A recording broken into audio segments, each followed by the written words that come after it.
A paz do nosso Senhor Jesus Cristo, eu sou Veridiana Costa e estamos aqui hoje para mais um dia de leitura. Senhor Deus e Pai, glorificado e exaltado és o teu santo nome. Muito obrigada, Pai, por mais um dia de vida. Agradeço por sua bênção e por sua proteção. Muito obrigada por teus livramentos, Senhor.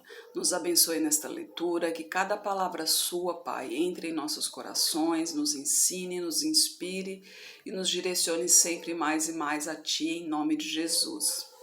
Lembrando que estamos no livro de Provérbios, né, um livro de ensinamentos. Ele não tem muito o que se explicar, né, já que é autoexplicativo, né, é uma lição. Você tem que ler com calma para entender a sua explicação. A Bíblia, leia, releia quantas vezes forem necessárias para que você entenda. Nunca leia um versículo só, porque ele não se explica, né? Normalmente você tem que ler um capítulo todo para entender o contexto daquele versículo. Muitos se utilizam de versículos para interpretar algo de seu próprio interesse. Na maioria acontece isso. Mas você pode ver que os pastores normalmente, que as lideranças políticas, que as lideranças religiosas normalmente elas usam um pedaço maior, né? Alguns versículos antes e outros depois para falar sobre aquele pedacinho ali, porque um versículo só não se explica, então precisa dos anteriores e dos posteriores para falar referente àquele ali, para falar sobre o contexto daquele ali. E cada vez que a gente lê a Bíblia, cada vez é um ensinamento novo que a gente tem, é mais um aprendizado. Isso porque a nossa mente não é capaz de entender totalmente, porque são, como a palavra de Deus diz, são muitos mistérios abaixo do céu. E isso não porque Deus esconde da gente de maneira alguma, é porque a nossa mente não é capaz de entender. Nós somos humanos, né? Meros humanos. Então a nossa mente é limitada, né? Nós não temos a capacidade. A partir do momento que formos transformados, né? Inclusive a gente falou sobre isso ontem. A partir do momento que formos transformados, aí sim, que vai ser depois da vinda de Cristo, né? Aí sim Deus irá nos revelar tudo e nós teremos a capacidade de entender tudo que nos for revelados. Mas antes disso, não. Então, todo momento que a gente lê a Bíblia, mesmo aquele versículo, mesmo que seja aquele versículo, se você lê umas 10 vezes, você vai entender 10 vezes de maneira diferente. Lógico que nenhuma vai contradizer a outra, pelo contrário, uma só vai complementar cada vez mais a outra, né? Porque é assim que a Bíblia funciona. E muitas vezes um livro completa o outro. Lembrando que a Bíblia é o único livro que o autor está presente. Porque a Bíblia ela foi inspirada por Deus, não foi escrita por ele, ela foi inspirada por ele. Foram escritas por homens, né, os profetas do Senhor. Cada um escreveu à sua maneira, né? Deus falou para eles, Deus ditou para eles o assunto e eles com as suas palavras foram escrevendo, tanto que em Marcos, Mateus e Lucas, né, são 3 livros, por exemplo, que você encontra muitas coisas parecidas. Muitos acontecimentos iguais, mas com pequenas variações, ou seja, são realmente porque os 3 viveram juntos ali, né? Então os acontecimentos foram realmente os mesmos, mas cada um teve uma visão diferente, né? Cada um teve um ponto de vista, então por isso essas diferenças pequenas, mas o assunto sempre foi o mesmo, o principal acontecimento sempre foi o mesmo. Então é sempre bom reler a Bíblia, né? E hoje, capítulo 21. Como ribeiros de águas, assim é o coração do rei na mão do Senhor, que o inclina a todo o seu querer. Todo o caminho do homem é reto aos seus olhos, mas o Senhor pondera os corações. Fazer justiça e juízo é mais aceitável ao Senhor do que lhe oferecer sacrifício. Isso aqui é muito interessante, né? Pois muita gente vai à igreja, dá ofertas, né? Paga o dízimo, devolve o dízimo, aliás, né? Paga não, devolve. E quando acontece alguma coisa, a primeira coisa, quando acontece algo, né? Algum acontecimento, alguma tribulação, a primeira coisa que vai à mente é se devolver o dízimo, se se ofertou, e não é assim que funciona. Deus não condena o sacrifício, lógico, pelo contrário, ele aceita o sacrifício. Mas a prioridade de Deus não é o sacrifício, a prioridade de Deus é o seu coração. Se o seu coração realmente tende para o bem, se o seu coração anda realmente fazendo as coisas para o bem, andando em prol ao Senhor, se o seu coração é derramado diante do Senhor, se o seu coração procura fazer o bem, se o seu coração é reto, se você procura fazer a justiça em primeiro lugar, né? O sacrifício, ele é bem-vindo, mas não é prioridade para o Senhor. Então não adianta você achar que, não, eu vou fazer sacrifício que Deus vai me abençoar. Não é como se diz, não é pechinchando, não é barganhando com Deus que você vai conseguir alguma coisa. Com Deus não se barganha, né?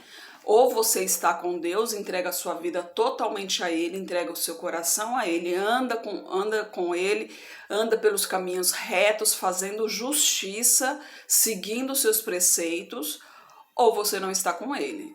Não tem como estar com um pé lá e um pé cá. Não tem como servir a dois senhores, né? Ou você serve a um ou você serve a outro. Então, se entregue a Deus, entregue os seus caminhos ao Senhor, anda reto de coração, procure sempre fazer o bem ao seu próximo, procure sempre fazer a justiça. Sacrifício é bom, sacrifício é aceitável, desde que seja feito realmente de coração, não com interesses próprios, que seja feito de coração, mas não é prioridade, viu? Então, no versículo 4, os olhos altivos, o coração orgulhoso e a lavoura dos ímpios é pecado. Os pensamentos do diligente tendem só para a abundância, porém, os de todo apressado tão somente para a pobreza. Trabalhar com língua falsa para juntar tesouros é vaidade que conduz aqueles que buscam a morte. As rapinas dos ímpios os destruirão, porquanto se recusam a fazer justiça. O caminho do homem é todo perverso e estranho, porém a obra do homem puro é reta. É melhor morar numa meia água do que numa mansão e ter como companheira uma mulher briguenta. A alma do ímpio deseja o mal, o seu próximo não agrada aos seus olhos. Quando o escarnecedor é castigado, o inexperiente torna-se sábio, e o sábio, quando é instruído, aumenta o seu conhecimento. O justo considera com prudência a casa do ímpio, mas Deus destrói os ímpios por causa dos seus males. O que tapa o seu ouvido ao clamor do pobre, ele mesmo também clamará e não será ouvido. O presente dado em segredo aplaca a ira, e a dádiva no colo põe fim à maior indignação. O fazer justiça é alegria para o justo, mas destruição para os que praticam a iniquidade. O homem que anda desviado do caminho do entendimento, na congregação dos mortos repousará. Necessidade padecerá o que ama a folia. O que ama o vinho e o azeite nunca enriquecerá. O resgate do justo é o ímpio, o do reto é o iníquo. É melhor morar numa terra deserta do que com uma mulher rixosa e irritadiça. Tesouro desejável e azeite há na casa do sábio, mas o homem insensato os esgota. O que segue a justiça e a beneficência achará a vida, a justiça e a honra. O sábio escala a cidade do poderoso e derruba a força da sua confiança. O que guarda sua boca e a sua língua guarda a sua alma das angústias. O soberbo e presumido zombador é o seu nome, trata com indignação e soberba. O desejo do preguiçoso o mata, porque as suas mãos recusam trabalhar. O cobiçoso cobiça o dia todo, mas o justo dá e nada retém. A oferta dos ímpios já é abominação, quanto mais oferecendo-o com má intenção. A falsa testemunha perecerá, porém, o homem que dá ouvidos falará sempre. O homem ímpio endurece o seu rosto, mas o reto considera o seu caminho. Não há sabedoria, nem inteligência, nem conselho contra o Senhor. Prepara-se o cavalo para o dia da batalha, porém do Senhor vem a vitória. Olha que maravilha, né? Do Senhor vem a vitória. A batalha que ela não é nossa, né? É contra as potestades, né? Essa batalha é espiritual. E quem anda nos caminhos do Senhor, essa batalha já está vencida, porque é Ele quem luta por nós, né? A gente, lógico, a gente tem que orar, tem que jejuar, tem que vigiar sempre, porque a tentação vem de todos os lados. Essa tentação é para nos tirar da presença do Senhor. É por isso que vem a tentação, para a gente sair da presença do Senhor. Porque se a gente sair da presença do Senhor, serão menos pessoas, né? Serão menos almas ao lado do Senhor, adorando ao Senhor. E é isso que o demônio quer. Então a gente tem que se manter firme nos caminhos do Senhor, porque se a gente se manter firme no caminho dele, quando ele vencer a luta, a gente estará ao lado do vitorioso. A gente estará gozando da vitória ao lado dele, né? E será maravilhoso isso. No capítulo 22, vale mais ter um bom nome do que muitas riquezas, e o ser estimado é melhor do que a prata e o ouro. O rico e o pobre se encontram, a todos o Senhor os fez. O prudente prevê o mal e se esconde, mas os simples passam e acabam pagando. A recompensa da humildade e o temor do Senhor são riquezas, honra e vida. Espinhos e laços há no caminho do perverso. O que guarda sua alma retira-se para longe dele. Educa a criança no caminho em que deve andar, e até quando envelhecer não se desviará dele. O rico domina sobre os pobres, e o que toma emprestado é servo do que empresta. O que semear a perversidade cegará males, com a vara da sua própria indignação será extinto. O que vê com bons olhos será abençoado, porque dá o seu pão ao pobre. Lança fora o escarnecedor e acabará a contenda, cessará a disputa e a vergonha. O que ama a pureza de coração e é amável de lábios será amigo do rei. Os olhos do Senhor conservam o conhecimento, mas transtornará as palavras do iníquo. Diz o preguiçoso: um leão está lá fora, serei morto no meio das ruas. Cova profunda é a boca das mulheres imorais, aquela contra quem o Senhor se irar, cairá nela. A falta de juízo está ligada ao coração do menino, mas a vara da correção a afugentará dele. O que oprime ao pobre para se engrandecer a si mesmo, ou o que dá ao rico, certamente empobrecerá. Inclina o teu ouvido e ouve as palavras dos sábios, e aplica o teu coração na minha ciência, porque te será agradável se as guardares no teu íntimo, se aplicares todas elas aos teus lábios, para que a tua confiança esteja no Senhor. A ti tas faço saber hoje, tu também a outras as fazes saber. Olha que interessante aqui, né? Deus está nos ensinando, né? Nos dando sabedoria através de suas palavras e também está nos dizendo para também oferecermos essa sabedoria a outras pessoas, né? Para divulgarmos também a sabedoria a outras pessoas, porque a sabedoria, sim, é um grande presente. E esse presente ele é tão maravilhoso que você divide com quem você quiser e ela nunca diminui, porque a sabedoria não tem como diminuir a sabedoria, ela só aumenta, né? Por mais que você divide com pessoas, ela só aumenta, porque como que vai tirar a sabedoria de dentro da sua mente, né? Então é muito boa a sabedoria. No versículo 20, porventura não te escrevi excelentes coisas acerca de todo conselho e conhecimento, para fazer-te saber a certeza das palavras da verdade, e assim possas responder palavras de verdade aos que te enviarem?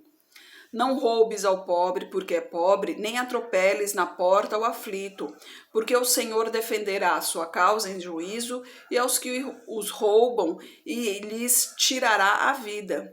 Não sejas companheiro do homem mal-humorado, nem andes com um colérico, para que não aprendas os seus caminhos e tomes um laço para a tua alma. Não estejas entre os que se comprometem e entre os que ficam por fiadores de dívidas, pois se não tens com que pagar, deixarias que te tirassem até a tua cama de debaixo de ti? Não remova os antigos limites de teus pais fizeram. Viste o que diligentemente viste o homem diligente a sua obra? Perante reis será posto, não permanecerá entre os de posição inferior. Aqui Deus está nos ensinando, né? Aqui são os seus ensinamentos. Ele está repetindo os seus ensinamentos, nos mostrando o que a gente tem que dividir com o próximo, né? Que amanhã a gente continua lendo aqui no 23, para não ficar muito longo o vídeo, né? Mas é muito interessante, né? Porque a gente pode ver que hoje as leis, né? A gente tem as leis do homem, né? Que ele não pode roubar, não pode matar, não pode dar falso testemunho. E o que lembra isso? Os 10 mandamentos, né? Então, toda a base da lei do homem, a base é a lei de Deus, né? Então, hoje a gente sabe que existe a lei, hoje existe a lei porque existe o pecado. A lei é exatamente para a gente conhecer o pecado, porque a gente não conhecia o pecado. Quando não existia lei, porque a gente não conhecia o pecado. Então a gente não sabia que era errado matar, mentir. Então surgiu a lei para que a gente soubesse que era errado.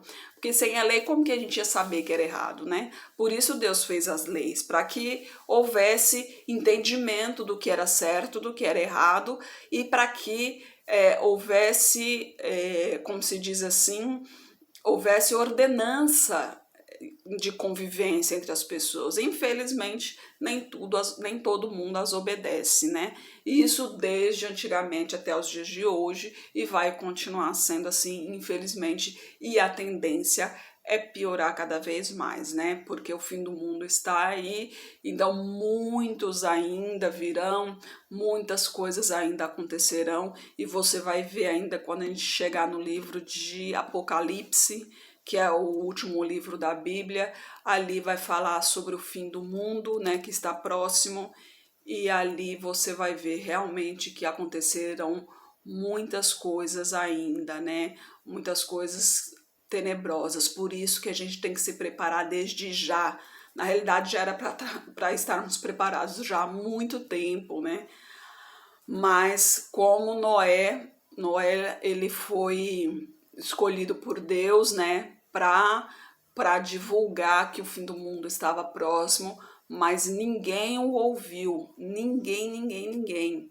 Então, o que aconteceu? Somente a sua família e os animais foram salvos, né?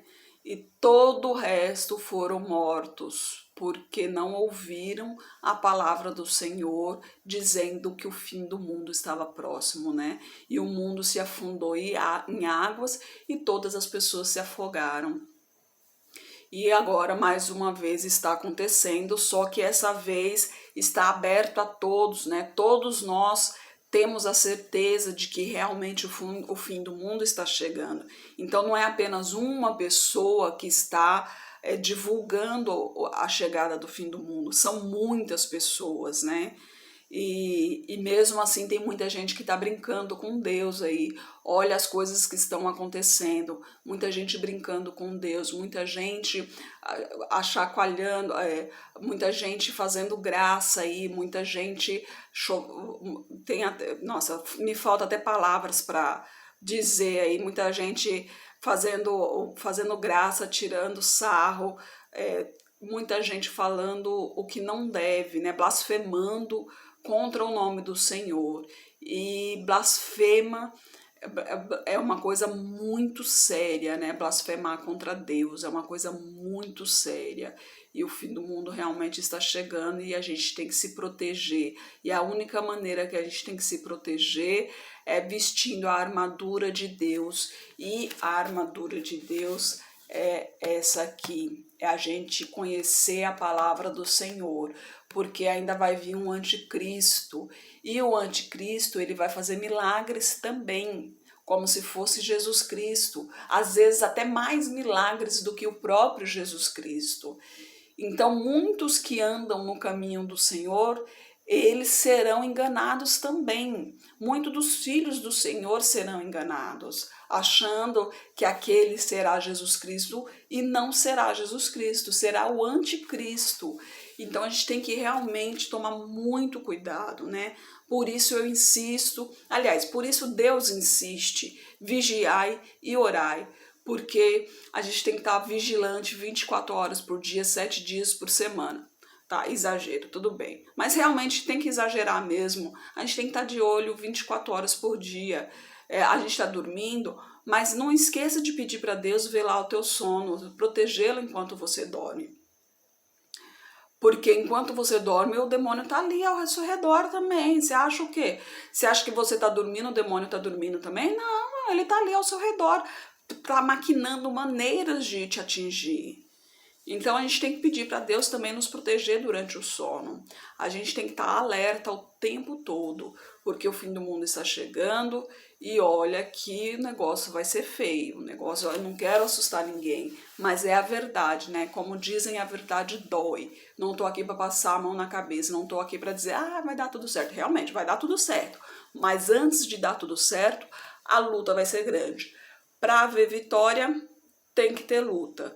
E quanto maior a vitória, maior é a luta. E a vitória vai ser grande, vai ser imensa essa vitória. Então imagine o tamanho da luta. Então te prepare, que estejamos juntos, que Jesus Cristo esteja conosco, dando as mãos, todos nós juntos, orando numa só fé, nos protegendo, nos abençoando e nos guiando sempre.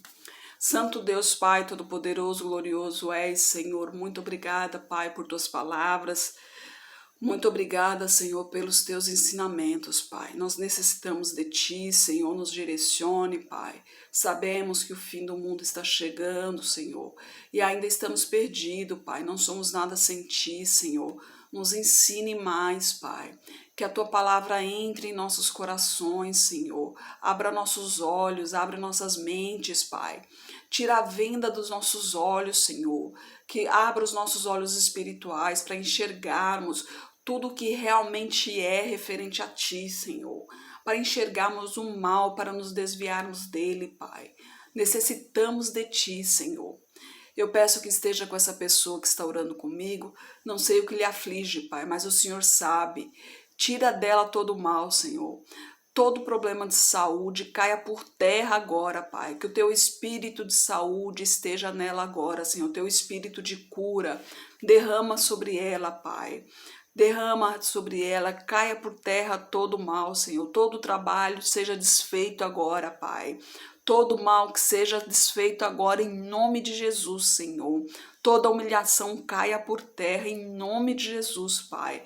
Purifique-a de todo mal, tire tudo que não lhe pertence, Senhor. Derrama a tua unção sobre ela, toque em sua saúde, em suas finanças, toque em sua profissão, Pai. Toque em sua família, toque em seu casamento, toque em sua vida espiritual, Pai. Toque em todos os âmbitos de sua vida, Senhor. Traga para Ti, Senhor. Tenha sob suas asas e proteja de todo o mal em nome de Jesus, Pai. Eu peço a Ti por minhas parentelas, Senhor. Peço a Ti pelas parentelas de meu esposo. Derrama a Tua unção sobre cada um deles, proteja-os de todo o mal, Pai. Peço a Ti pelos nossos governantes, pelas nossas autoridades, que cada anjo Seu esteja direcionando cada um deles, Pai. Posicione-os de acordo à Tua vontade, Senhor. Dirija-os de acordo à Tua vontade, Pai. Direcione-os para que eles ajude realmente a população, Senhor, para o bem-estar da população, Pai. Em nome de Jesus é o que eu lhe peço, Senhor. Peço a Ti pelos Teus filhos, Pai. Nos capacite de acordo com a Tua vontade, Senhor, para proclamarmos cada vez mais o Teu Evangelho, Senhor, para divulgarmos cada vez mais a Tua palavra, Pai. Nos fortaleça, Senhor. Precisamos de Ti, Pai. Não somos nada sem Ti, Senhor. Que sejamos vasos em Suas mãos, Pai. Que sejamos direcionados por Tua vontade em nome de Jesus. Amém. Que Jesus Cristo esteja em seu coração e que Deus abençoe.